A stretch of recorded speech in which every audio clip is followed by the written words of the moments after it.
Olá pessoal, tudo bem com vocês? Eu sou Fabiola Antunes e nós somos Aquela Filha.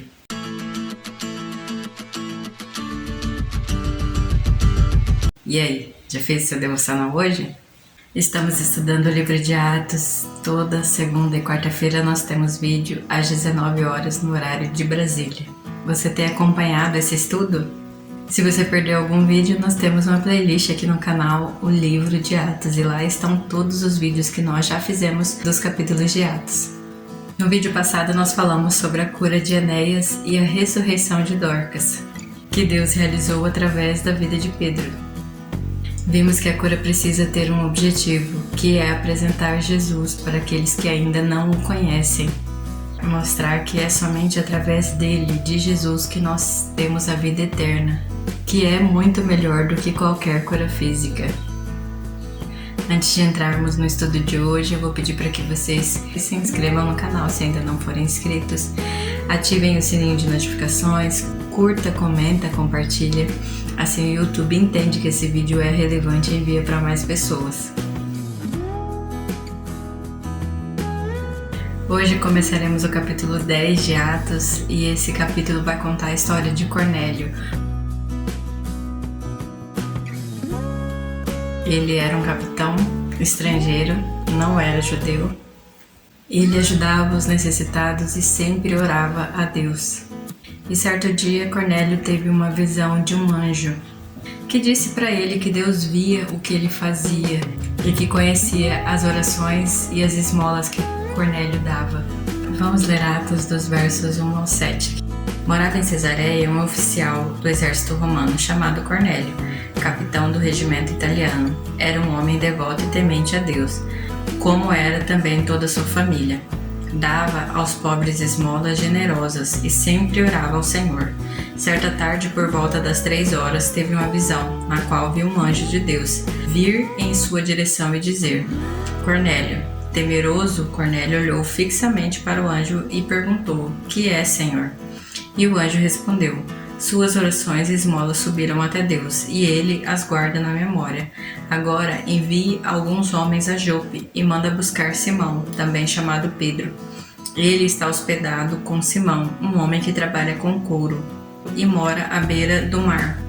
Assim que o anjo foi embora, Cornélio chamou 2 servos de sua casa e um soldado devoto de seu grupo de auxiliares, e lhes contou o que havia acontecido e os enviou a Jope. Cornélio obedeceu ao anjo e mandou os seus 2 servos e um soldado que também era devoto de Deus para que fosse buscar Simão Pedro em Jope. E no outro dia, quando os mensageiros de Cornélio já estavam perto da casa, Pedro subiu ao terraço para orar a Deus. O texto nos diz que, enquanto Pedro estava orando, ele entrou num estado de êxtase. Ele teve um arrebatamento dos seus sentidos e foi conduzido para comer alimentos que os judeus consideravam impuros. Vamos ler os versos 10 ao 16? No dia seguinte, quando os mensageiros de Cornélio se aproximavam da cidade, Pedro subiu ao terraço para orar. Era cerca do meio-dia, e ele estava com fome. Enquanto a refeição era preparada, entrou em êxtase.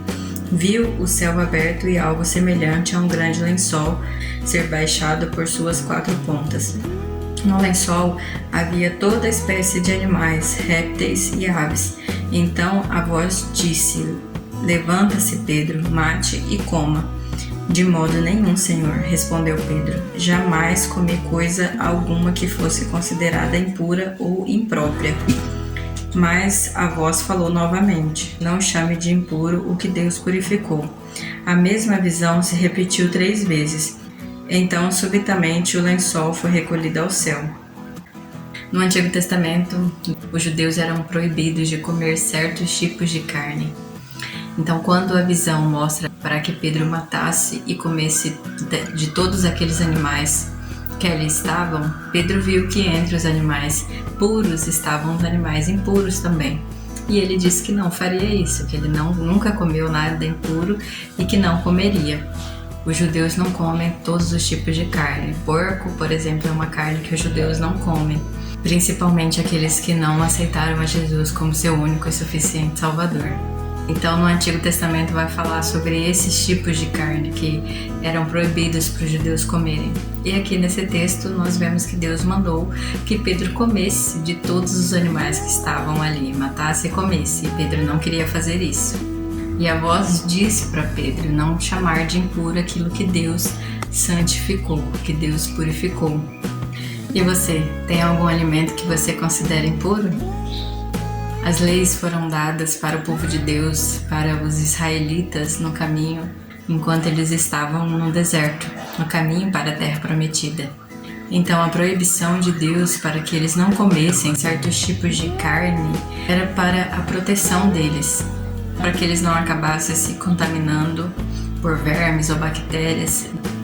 E na visão Deus diz para Pedro não chamar de impuro aquilo que ele havia purificado. E mesmo assim, Pedro negou comer os alimentos por 3 vezes. Pedro continuou pensando naquela situação, naquela visão, até os mensageiros de Cornélio chegar na casa onde ele estava hospedado. E quando esses homens chegaram e chamaram por Pedro, o Espírito Santo avisou Pedro e falou: pode ir com eles, pois o próprio Espírito Santo os havia enviado para buscá-lo. Mas o que essa visão dos alimentos de Pedro, animais impuros, com carnes impuras, carnes puras, o que essa visão que Pedro teve tem a ver com Cornélio? Isso nós veremos no próximo vídeo. Nós vamos parar a história por aqui, para que nós não percamos nenhum detalhe importante dessa história. Por que Cornélio precisou chamar Pedro e por que Pedro precisou ir até Cornélio. Nós veremos isso no vídeo de quarta-feira, se Deus quiser. Mesmo não sendo judeu, Cornélio era um homem devoto a Deus, que ajudava os necessitados, tinha uma vida de oração. Mas como Cornélio podia ser salvo se ele não era judeu? Se ele não pertencia ao povo de Deus, a Israel? Mas Deus apareceu para Cornélio e disse que tinha uma mensagem para ele. Pois nós não podemos ir ao céu através das caridades, através das esmolas, não é através disso que nós iremos ao céu, ou por ser uma pessoa boa. Para sermos salvos, para irmos ao céu, nós precisamos de Cristo. E é isso que nós continuaremos a falar no próximo vídeo.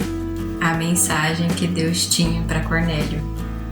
Outro ponto importante que nós vimos no texto de hoje é que os judeus não comiam alguns tipos de carne por ser impuro para eles, conforme estava escrito na lei de Moisés. E aqui nós vemos que Deus revela algo novo para Pedro. Os alimentos que no Antigo Testamento eram considerados impuros, agora no Novo Testamento não são. Não temos mais essa restrição de alimentos. Porém, Pedro não entendeu muito bem essa transição de tempo e das leis de Deus, e se recusou a comer alimentos que eram impuros aos judeus. Veremos mais sobre esse novo tempo, o período da graça ou o tempo da graça no próximo vídeo. Mas Fabíola, então eu posso comer de tudo? Sim! No período da graça, que é o período que nós estamos, você pode comer. Porém, isso não significa que você deve cometer o pecado da gula, ir contra os líderes da sua igreja, aos irmãos que a Bíblia chama de fracos na fé, que entendem que você não deve comer certos tipos de alimentos.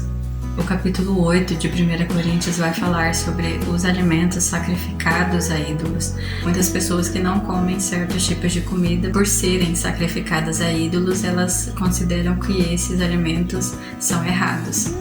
Isso é com a sua consciência, a Bíblia diz isso, que é o que você considera ser correto ou não, mas se alguém acha impuro ou que nós não devemos comer, por amor a essa pessoa nós não devemos fazer. Mas eu convido você a ler esse capítulo inteiro e ver o que a Bíblia diz sobre essas comidas sacrificadas a ídolos.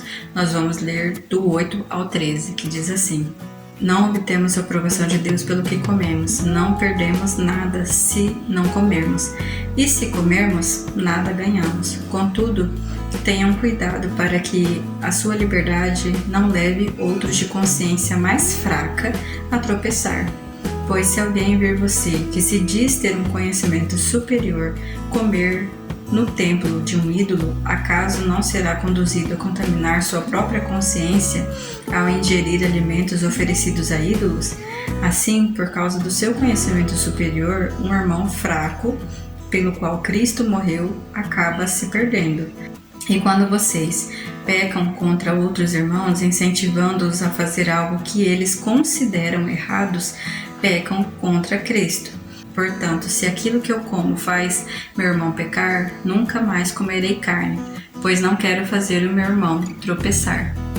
A Bíblia é clara quando diz que aqueles irmãos que acreditam que comer certos tipos de alimento ou alimentos oferecidos a ídolos, se na consciência dela aquilo é errado, ela está errando. Então não afronte, não deboche do irmão que acredita que aquilo é errado. Mesmo que nós não sejamos proibidos de comer nenhum tipo de alimento, nós devemos ser movidos pelo amor. Jesus diz que nós seríamos conhecidos pelo amor que nós demonstrarmos uns pelos outros. Eu sei que não é fácil nós fazermos isso, eu mesmo tenho dificuldade de entender que eu devo parar de comer porque meu irmão não quer que eu coma ou porque acha que é errado, mas nós devemos ser movidos pelo amor. Porém, para você que acha que é errado comer certos tipos de comidas e ainda fica chamando a atenção de irmãos que comem, acredito que você deve se preocupar mais com a sua vida espiritual, com o seu crescimento espiritual. E se Deus pediu para que você não coma algo, não coma. Porém, não cobre das outras pessoas sobre algo que foi pedido para você. Então, se você acha errado não comer, não coma. Porém, não cobre as outras pessoas que não comam também. O amor deve vir por ambos os lados, tanto por aqueles que acreditam ser certo, como aqueles que acreditam ser errado. Nós, como discípulos de Jesus, devemos demonstrar amor uns pelos outros. Que Deus abençoe a sua vida. Até o próximo vídeo e tchau!